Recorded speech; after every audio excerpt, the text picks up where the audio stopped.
Hello everyone, welcome to my YouTube channel.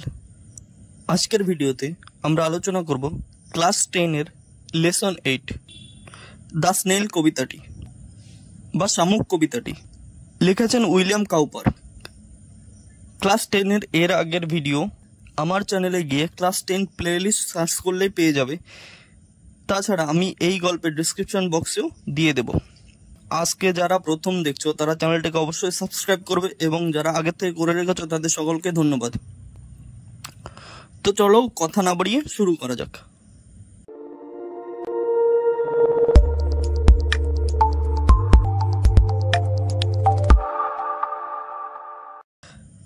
The author and the text, লেখক এবং পাঠ্যবস্তু। William Cowper 1731-1800, 1731 সালে যার জন্ম, মৃত্যু হয়েছিল 1800 সালে। was one of the most popular poets of his times, ছিলেন তার সময়কার জনপ্রিয় কবিদের মধ্যে অন্যতম। Cowper changed the direction of 18th century nature poetry by writing about the English countryside and the everyday lives of people. Cowper অষ্টাদশ শতাব্দীর প্রাকৃতিক বিষয়ক কবিতার ধারাই বদলে দিয়েছিলেন, ইংরেজ গ্রাম্য এলাকা এবং মানুষের দৈনন্দিন জীবন সম্পর্কে লিখে। হিজ ফেমাস ওয়ার্কস ইনক্লুড, তার বিখ্যাত লেখাগুলোর মধ্যে আছে only hymns and the task এবং the task. The poem takes us into the private world of a snail, কবিতাটি আমাদের নিয়ে যায় শামুকের ব্যক্তিগত জগতে, where it is seen to lead a self sufficient life, যেখানে দেখা যায় যে আত্মনির্ভরশীল জীবনযাপন করে। We are allowed to observe in a minute details, আমাদের পুঙ্খানুপুঙ্খভাবে দেখানো হয় the small yet self content world in which a snail leaves, একটা শামুক যে জগতে বাস করে সেটি ছোট হলেও সুরক্ষিত।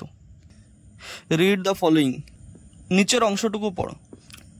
Two grass or leaf or fruit or wall, ঘাস বা পাতা বা ফল বা দেওয়ালে।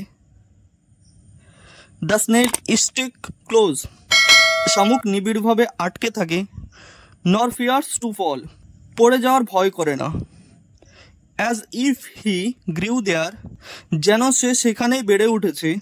হাউস অ্যান্ড অল টুগেদার, ঘর বাড়ি আর সমস্ত কিছু একসঙ্গে বা ঘর বাড়ি আর সবকিছু একসাথে। দেখো প্রথম স্ট্যাঞ্জাতে কি বলা হয়েছে, শামুকটি ঘাস পাতা ফল এবং দেওয়ালে লেগে থাকে, এটি পড়ে যাওয়ার ভয় পায় না। মনে হচ্ছে যেন সে তার বাড়ি, তার শরীরের বাইরে যে খোলস, সেই খোলসটাকে তার বাড়ি বলা হয়, একসঙ্গে বৃদ্ধি পেয়েছিল। Within that house secure he hides, সেই বাড়িতেই নিরাপদে সে লুকিয়ে থাকে। হোয়েন ডেঞ্জার ইমিনেন্ট বিটাইডস, যখন বিপদ ঘটার ইঙ্গিত পায়। অফ স্ট্রম, ঝড়ের। Or other harm besides of weather, বা অন্য কিছু আবহাওয়ার ক্ষতিকর বিষয়ে। দেখো সেকেন্ড স্ট্যাঞ্জায় বলা হয়েছে আবহাওয়ার বৈচিত্র্য শামুকের কাছে বিপদের কারণ। ঝড় আরও একটি বিপদ, বাইরের থেকে আসা বিপদের অন্যান্য রূপ থাকতে পারে। এইসব ক্ষেত্রগুলিতে শামুক তার খোলসের মধ্যেই চলে যায়।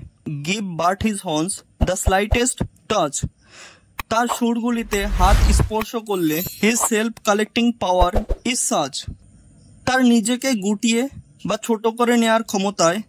His shrinks into his house with much displeasure, সে বিরক্ত হয়ে তার খোলসে বা তার বাড়ির মধ্যে নিজেকে সংকুচিত করে।